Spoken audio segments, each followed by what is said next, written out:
Hello students, welcome. आज का हमारा टॉपिक है कंजर्वेशन ऑफ एंगुलर मोमेंटम, अर्थात हिंदी में बोलेंगे तो कहेंगे कोणीय संवेग संरक्षण। तो आज का हमारा ये टॉपिक है कोणीय संवेग संरक्षण। चलिए इसकी बात करते हैं। देखिए दोस्तों, हम जानते हैं कि यदि किसी भी बॉडी पर लगने वाला एंगुलर मोमेंटम अगर ज़ीरो हो तो जो L है यानी कि एंगुलर मोमेंटम वो कांस्टेंट रहता है, क्योंकि हम रिलेशन जानते हैं। रिलेशन क्या होता है? रिलेशन होता है dl upon dt is equal to tau. अब हमने कहा ये हम लोग we know that, we know that, ये हम लोग जानते हैं। हमने कहा D L upon D T is equal to tau, ये तो हमें पता है कि ये बल आघूर्ण और कोणीय संवेग में संबंध होता है। हमने कह दिया if tau is equal to zero, it means if torque acting on a body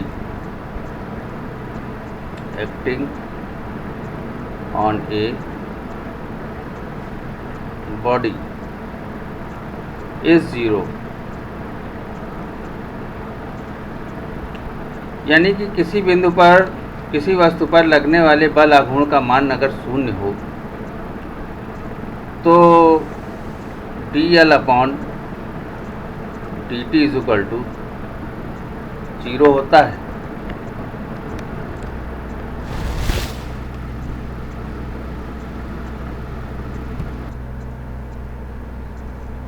dl upon dt is equal to zero, ये हमने कंसीडर किया है और ये इक्वल होता है टाउ के। तो इसका मतलब ये हुआ कि L क्या होगा? कांस्टेंट होगा, यानी कि एंगुलर मोमेंटम कांस्टेंट रहता है। एंगुलर मोमेंटम कांस्टेंट रहता है। तो जब एंगुलर मोमेंटम कांस्टेंट रहता है, अब मान लेते हैं कि अगर n पार्टिकल का सिस्टम है, ये हम कंसीडर कर लेते हैं। If there are n particle of system, मान लेते हैं n पार्टिकल है, तो निकाय का कोणीय संवेग कितना होगा? यानी कि किस कंडीशन में? Tau is equal to zero की कंडीशन में।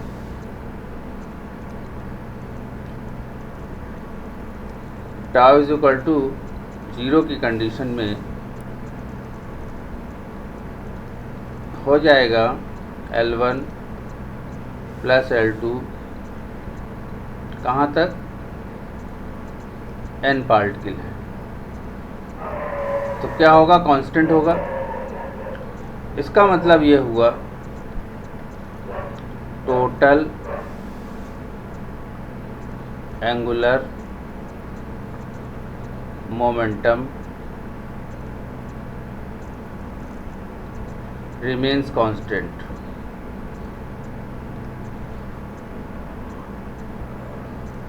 But angular momentum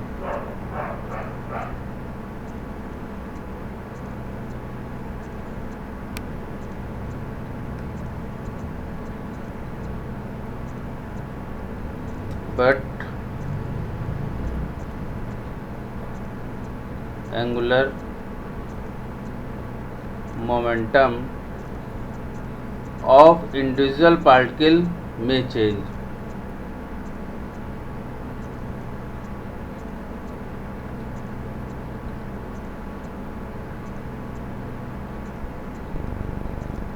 Particle may change.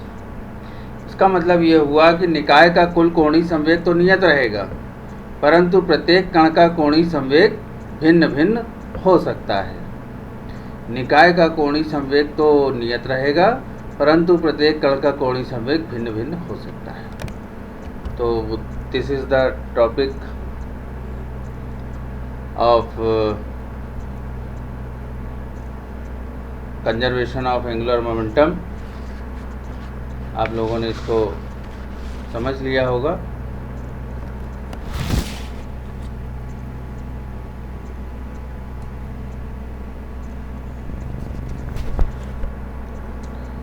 चलिए अगला टॉपिक स्टार्ट करते हैं।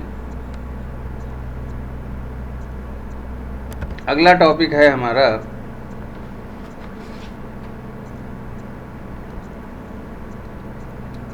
कोलिजन।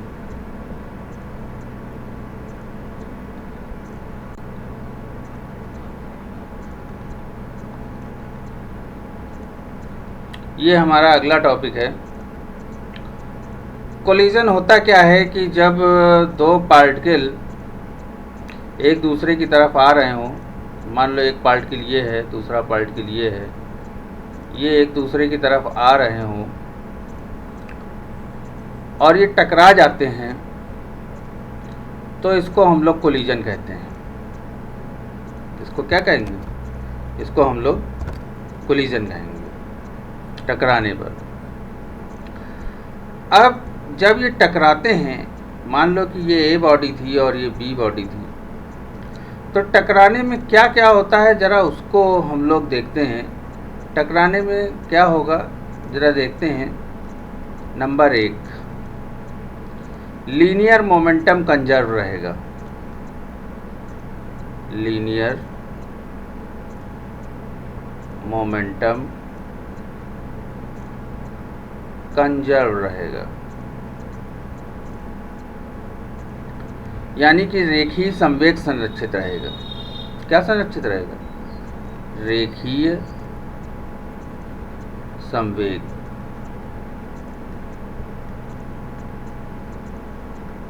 संरक्षित रहेगा।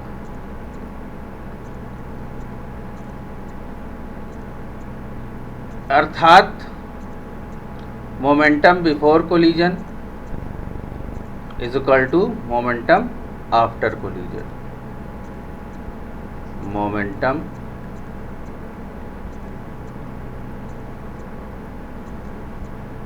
Before collision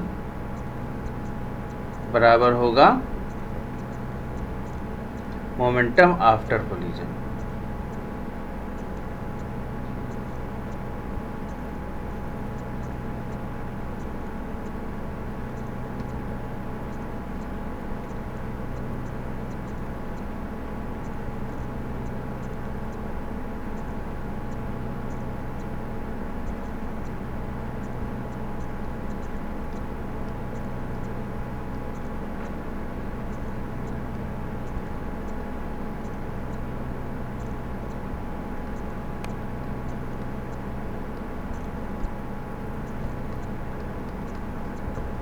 momentum after collision, टकराने के पहले का मोमेंटम बराबर रहेगा टकराने के बाद का मोमेंटम, यानी कि टकराने के पहले का संवेग बराबर होगा टकराने के बाद का संवेग। दूसरा पॉइंट क्या होगा?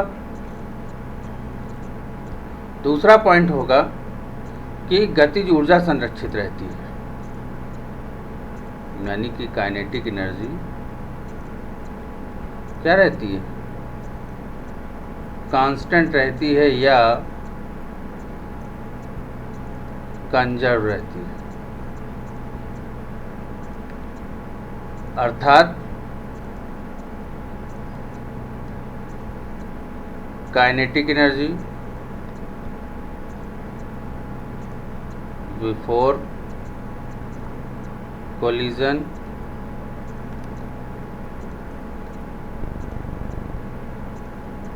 Kinetic energy after collision. टकराने के पहले की गतिज ऊर्जा बराबर होगी टकराने के बाद की गतिज ऊर्जा।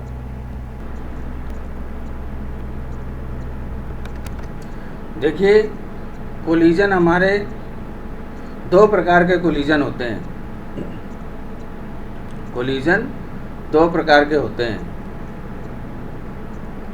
ये कोलिजन हमारा दो प्रकार का होता है। पहला होता है इलास्टिक कोलिजन, दूसरा होता है इनइलास्टिक कोलिजन। इलास्टिक कोलिजन को हम लोग प्रत्यास्थ संघट्ट कहते हैं, इनइलास्टिक कोलिजन को अप्रत्यास्थ संघट्ट कहते हैं। अगर संघट्ट में या कोलिजन में काइनेटिक एनर्जी और लीनियर मोमेंटम को हम लोग कैपिटल पी से डिनोट करते हैं, अगर ये दोनों कंजर्व्ड हैं, ये कंजर्व्ड हैं, तो इसका मतलब है कि कोलिजन आपका इलास्टिक होगा, यानी कि संघट्ट जो है प्रत्यास्थ होगा। अगर टकराने के बाद काइनेटिक एनर्जी बदल जा रही है, परिवर्तित हो रही है, तो हम कहेंगे टक्कर हमारा इनइलास्टिक है, यानी कि अप्रत्यास्थ टक्कर है। अब एग्जाम्पल ले लेते हैं इलास्टिक कोलिजन में molecule of gas, atoms and nuclei का collision of particle like electron, proton and alpha particle. तो इनका जो कोलिजन होगा वो इलास्टिक कोलिजन होगा। ठीक है स्टूडेंट्स, समझ में आ रहा होगा। तो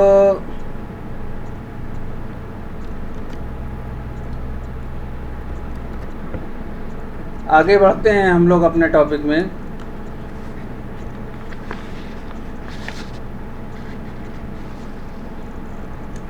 इलास्टिक कोलिजन की बात अगर हम करें, इलास्टिक कोलिजन की अगर हम बात करें,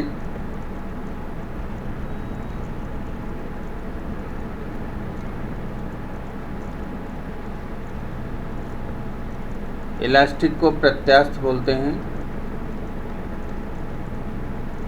प्रत्यास्थ टक्कर। अगर पार्टिकल एक दूसरे की तरफ चले आ रहे हैं, एक दूसरे की तरफ, एक ये पार्टिकल है हमारा, एक ये पार्टिकल है, ये हमारे एक दूसरे की तरफ चले आ रहे हैं, तो टकराने के पहले जो वेलोसिटी होगी वो क्या क्या होगी। मान लिया हमने u1 एंड u2, ये हमने कहा वेलोसिटी बिफोर कोलिजन है। Velocity before collision. इसी तरीके से जब ये टकरा जाएंगे तो टकराने के बाद इनकी वेलोसिटी बदल जाएगी। तो हमने कह दिया v1 और v2, ये हो जाएगी velocity after collision. Velocity after collision. तो हम बात करते हैं कंजर्वेशन लॉ ऑफ मोमेंटम की। कंजर्वेशन लॉ ऑफ मोमेंटम, यानी कि संवेग संरक्षण की बात करते हैं। तो momentum before collision, momentum before collision बराबर होगा momentum after collision, after collision. टकराने के पहले संवेग कितना होगा, m1 u1, यानी कि मास और वेलोसिटी का गुणा कर देते हैं तो हमको मोमेंटम मिल जाता है। टकराने के पहले मास m1 था और दूसरे पार्टिकल का m2 था, वेलोसिटी v1 थी और u1 थी।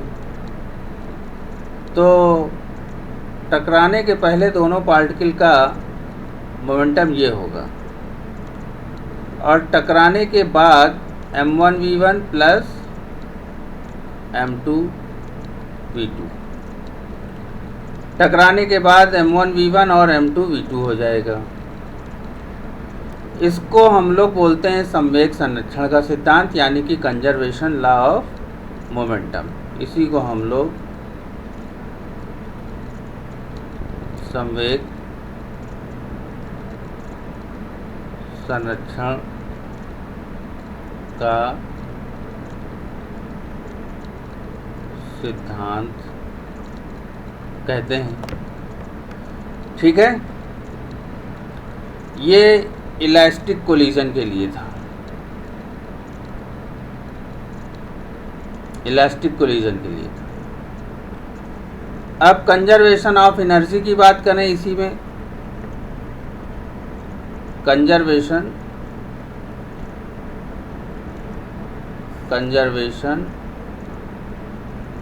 ऑफ एनर्जी की अगर हम बात करें, तो एनर्जी की अगर बात करेंगे तो यानी कि ऊर्जा संरक्षण का नियम, तो काइनेटिक एनर्जी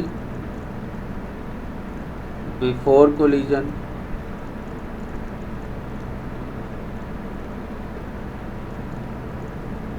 बराबर होगी काइनेटिक एनर्जी आफ्टर कोलिजन। तो टकराने के पहले काइनेटिक एनर्जी कितनी होगी, हाफ m1 u1 स्क्वायर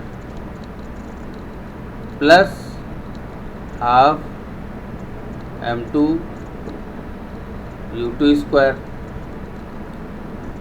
टकराने के बाद कितनी हो जाएगी, half m1 v1 square plus half m2 v2 square. अब देखिए हाफ हम कॉमन लेकर के उड़ा सकते हैं, यानी कि काट सकते हैं। तो m1 u1 square plus m2 u2 square is equal to m1 v1 square plus m2 v2 square. ये कंजर्वेशन लॉ ऑफ एनर्जी है। ये सब किसके लिए है, प्रत्यास्थ टक्कर के लिए है, यानी कि कोलिजन, इलास्टिक कोलिजन के लिए। अब बात करेंगे हम लोग इन इलास्टिक कोलिजन की, इसकी in elastic collision, in elastic collision. In elastic collision की बात करेंगे, हिंदी में कहेंगे अप्रत्यास्थ टक्कर,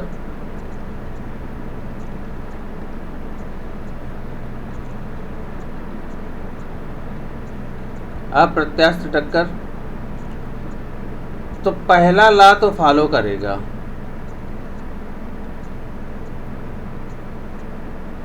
M1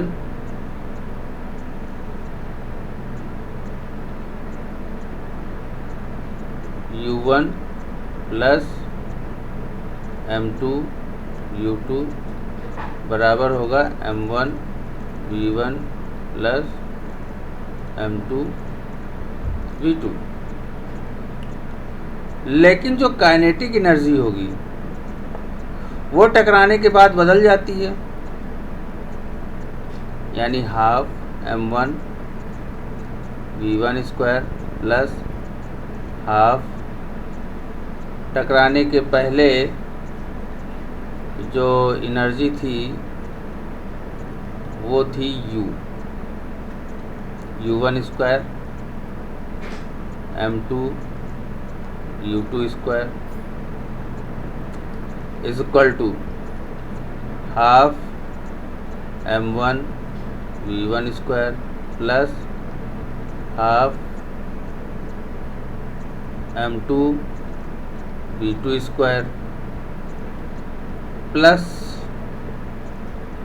देखिए काइनेटिक एनर्जी चेंज हो गई।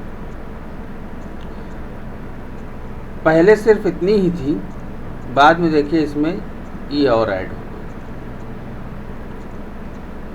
अब अगर हम इसके एग्जाम्पल की बात करें तो एग्जाम्पल में दे देंगे हाई स्पीड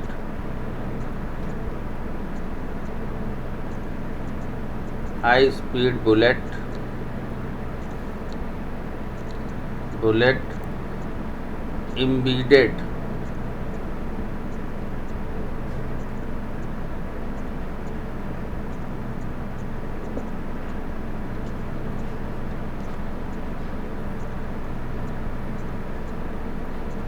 इम्बीडेड का मतलब होता धंस जाना।